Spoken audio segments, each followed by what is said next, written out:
Alright, what's going on, guys? We are doing Kingdom Rush Frontiers Dusk Chateau on Veteran. This is the campaign mode. Got our usual level 10 Aleric and a full upgraded tree. Here we go. Okay, so starting off this level, Necromancer Tower in the middle, level 2 Artillery, level 1 Barracks.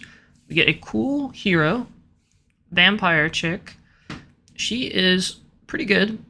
Not as good as Aleric in terms of tanking, but she has a special attack ability that lets her essentially insta-kill most enemies, I believe, under a certain HP. This is going to be super important against a couple of enemies you'll see in a little bit. You're going to want to rotate her to the left-hand side now to stop this wave. It's a lot of back and forth here. You're going to be microing a lot. So if you like to micro your guys, this is the level for you, because this is probably the most micro-heavy level that we've seen yet. We have Archer Towers now coming out in a Artillery. Level 3 Archer Tower in the back is going to be very important. It's a really delicate balance on this level between your physical damage, between your Archers and Artillery, and the magic damage. Primarily, we're going to be doing physical damage, but if you don't have enough magic, you're going to see like the Ghost will run by you.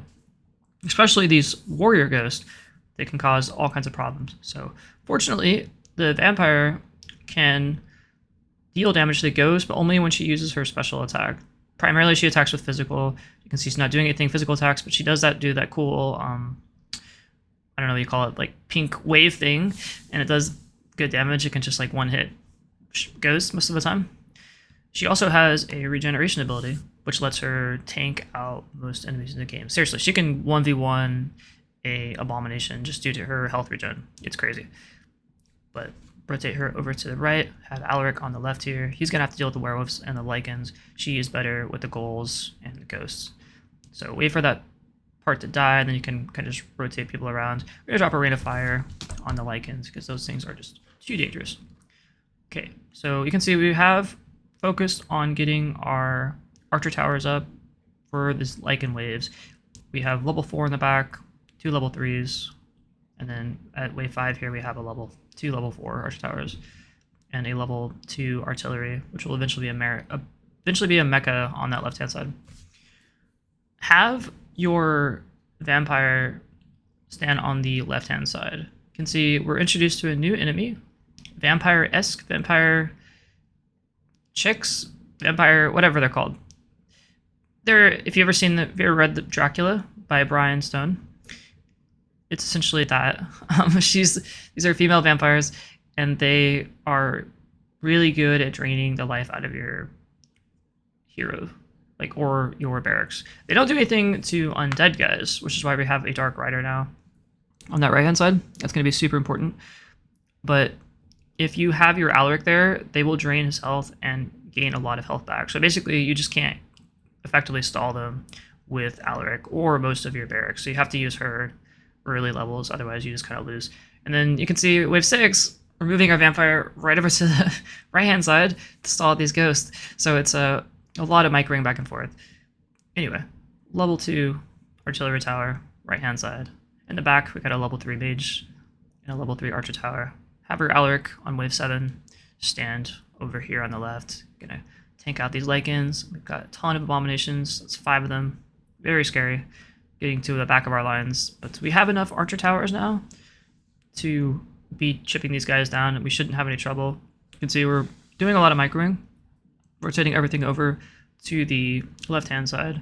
And the reason why we put the barracks there in the center is so we can rotate it back and forth as well, should we need to, like right now.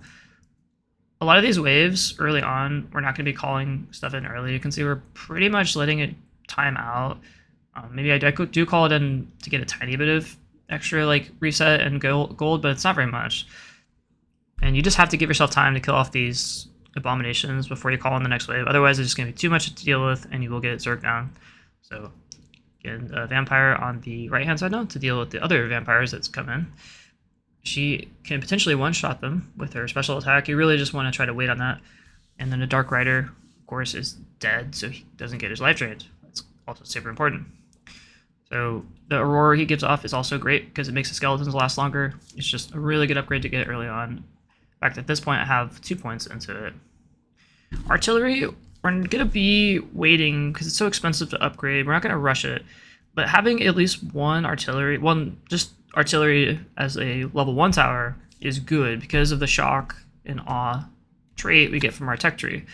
We're maxed out and everything at this point, so the shock and awe gives you a chance for the artillery to just stun guys, and that is super important. That you'll see the little stars around their heads when they get stunned, they just stand there, and that gives you so much time for your towers to do work on them.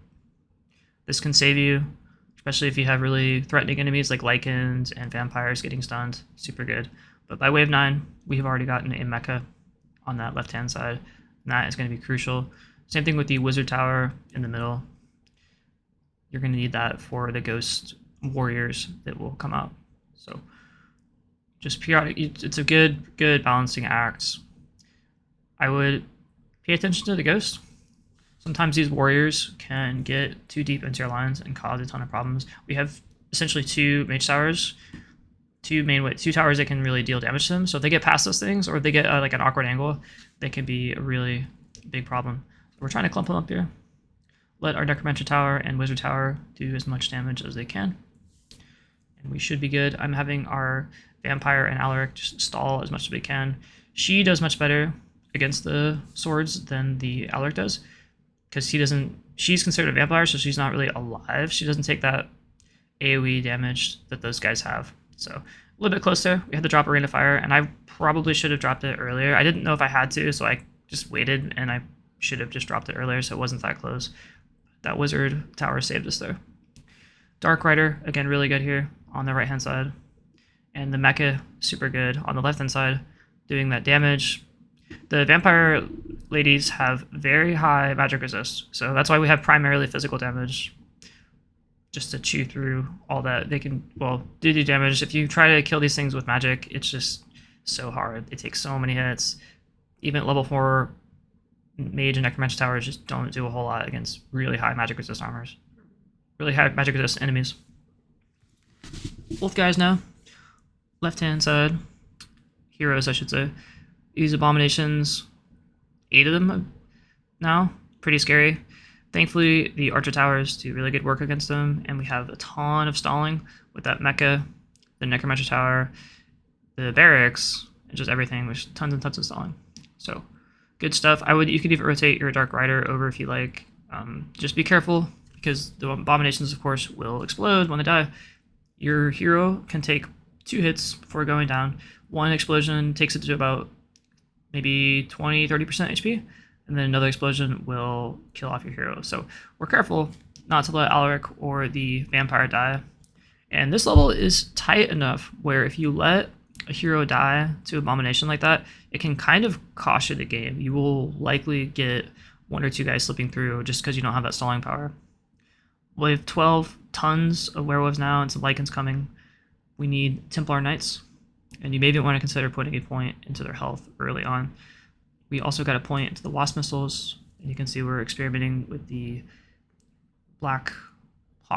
Raven Hawk on the crossbow forts to give us that extra range and the crit chance. Very, very useful stuff.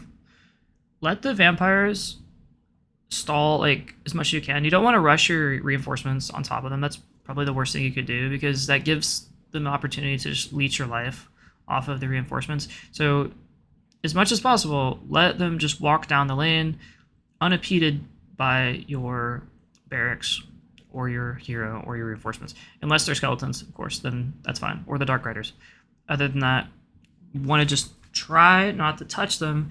It's scary because they're getting towards your checkpoint, but if you can let your towers deal damage to them, it's usually better because they will heal off of your guys if you plop them down and force them to melee.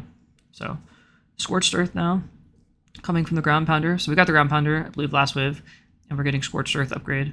They can't directly attack the ghost, but you can see the Scorched Earth, if it procs, will do massive damage to these ghosts, and that is super, super good because we only have 2 mage towers. So, it's wonderful stuff.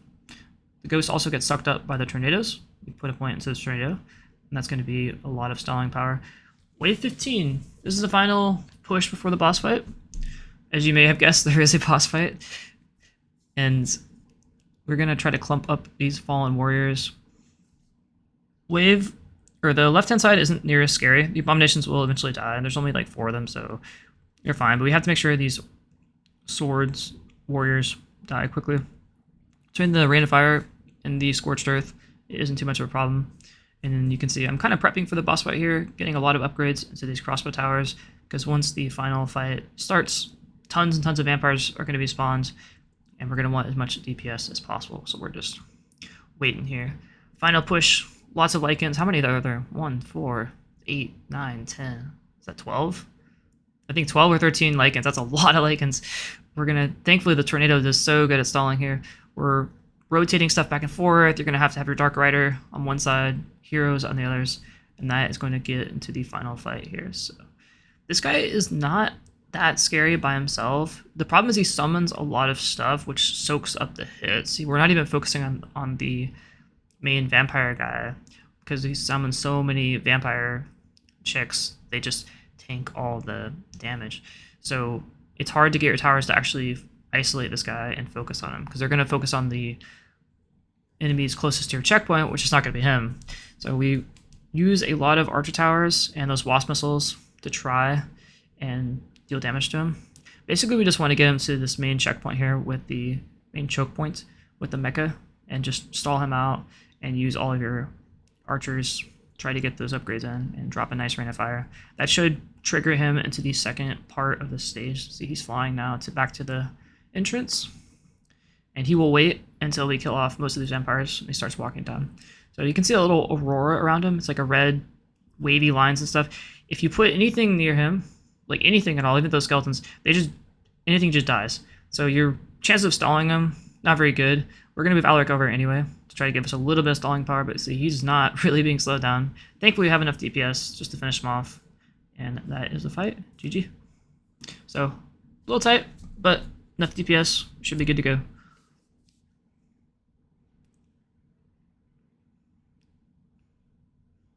And nice 3-star border there. Thank you guys for watching.